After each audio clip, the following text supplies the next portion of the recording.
सावधान, क्या भारतीय शेयर बाजार एक बहुत बड़े विनाशकारी संकट की ओर बढ़ रहा है? क्या आपके खून पसीने की कमाई किसी बड़े बबल यानी गुब्बारे में फंस चुकी है जो कभी भी फट सकता है?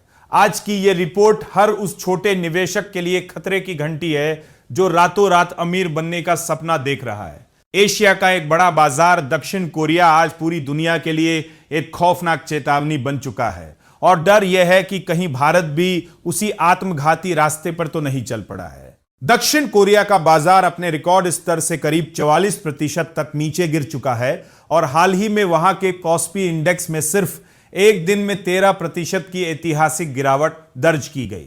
वहां की सबसे बड़ी गलती यह थी कि निवेशकों ने अपनी हैसियत से ज्यादा कर्ज लेकर शेयर खरीदे थे और जब बाजार गिरा तो वह ताश के पत्तों की तरह ढह गया। अब ब्लूमबर्ग की एक नई और चौंकाने वाली रिपोर्ट दावा कर रही है कि भारत में भी कुछ ऐसा ही भयानक मंजर तैयार हो रहा है।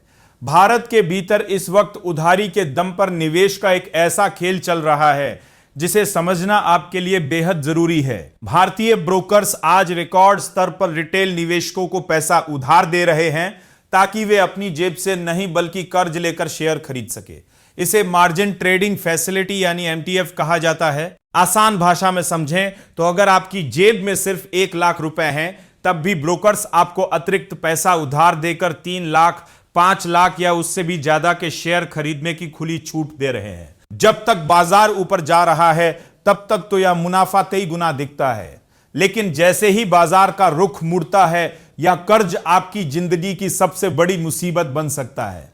नेशनल स्टॉक एक्सचेंज यानी एनएससी के ताजा और डराने वाले आंकड़े बताते हैं कि देश में इस मार्जिन ट्रेडिंग का आकार बढ़कर करीब 1,38,000 करोड़ रुपए तक पहुंच चुका है।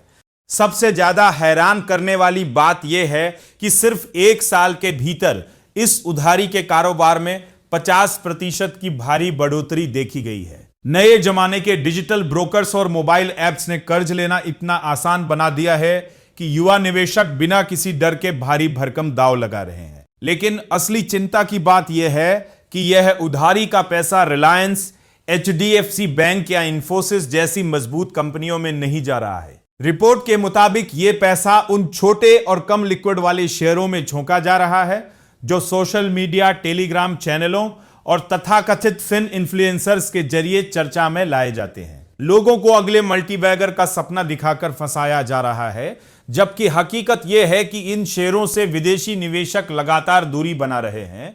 यानी जहां दुनिया के बड़े फंड्स बिकवाली कर रहे हैं वहीं हमारे घरेलू रिटेल निवेशक कर्ज लेकर उन शेयरों को खरीद रहे हैं। जरा सोचिए, अगर किसी वैश्विक कारण या घरेलू दबाव की वजह से बाजार में एक तेज गिरावट आती है तो क्या होगा? जैसे ही बाजार गिरेगा ब्रोकर्स आपसे मार्जिन कॉल के जरिए तुरंत अतिरिक्त पैसा मांगेंगे।